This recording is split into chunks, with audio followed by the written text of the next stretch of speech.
আওয়ামী লীগের ঘাঁটি হিসেবে পরিচিত গোপালগঞ্জে গেল ১৯ বছর এখানে বিএনপি, জামায়াত কিংবা অন্য কোনো দলের কার্যক্রম ছিল না। জিয়াউর রহমান থেকে এরশাদ সবাই এখানে ব্যর্থ হয়েছিলেন। তবে এবার সরকার পরিবর্তনের পর বদলাতে থাকে দৃশ্যপট। বিরোধী রাজনৈতিক শক্তিগুলো সক্রিয় হয় এখানে। তবে আজ গোপালগঞ্জে এনসিপির সমাবেশে হামলা যেন জেলাটিতে আওয়ামী রাজনীতির ঘুরে দাঁড়ানো। ২০০৪ সালে তারেক রহমানের ফরিদপুর বিভাগীয় জনসভার পর আর কখনো গোপালগঞ্জে সমাবেশ করতে পারেনি বিএনপি। 1-11 তত্ত্বাবধায়ক বিতর্ক পরবর্তীতে শেখ হাসিনা টানা ৩ মেয়াদের শাসনামলে জেলাটি কার্যত নিষিদ্ধ এক ভূখণ্ড হয়ে ওঠে বিরোধী মতের জন্য।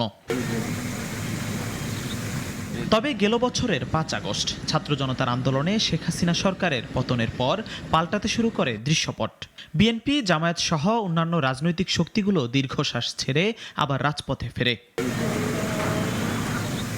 এমনকি বাধা ছাড়াই অবশ্য ১৯ বছর পর গোপালগঞ্জ পৌর পার্কে অনুষ্ঠিত হয় বিএনপির জেলা সমাবেশ, যেখানে ছিলেন কেন্দ্রীয় নেতারাও।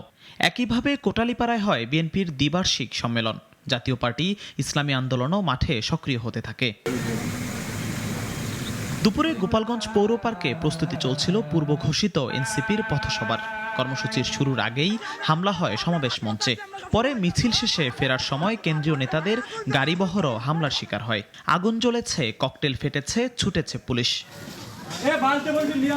ঘটনার সময় উপস্থিত ছিলেন সেনা ও বিজিবি সদস্যরাও। নিরাপত্তার দায়িত্বে থাকা ইউএনওর গাড়িও হামলার শিকার হয়। জেলা প্রশাসনের পক্ষ থেকে জারি করা হয় ১৪৪ ধারা। এনসিপির দাবি, এই হামলা ছিল পূর্ব পরিকল্পিত।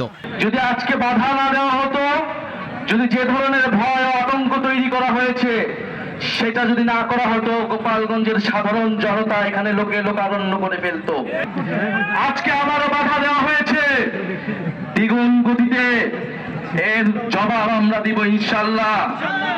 সাংগঠনিকভাবে গোপালগঞ্জে বিরোধী রাজনীতির ফেরার যে সম্ভাবনা দেখা দিয়েছিল এনসিপির ঘটনার পর, সেটি দাঁড়ালো আরেকটি রাজনৈতিক পরীক্ষার সামনে। পরিবর্তিত রাজনৈতিক প্রেক্ষাপটেও নিষিদ্ধ ছাত্রলীগ আর আওয়ামী লীগের বাধার মুখে ২৪-এর আন্দোলনের পক্ষের দল জাতীয় নাগরিক পার্টি। জিহাদুল ইসলাম, নাগরিক।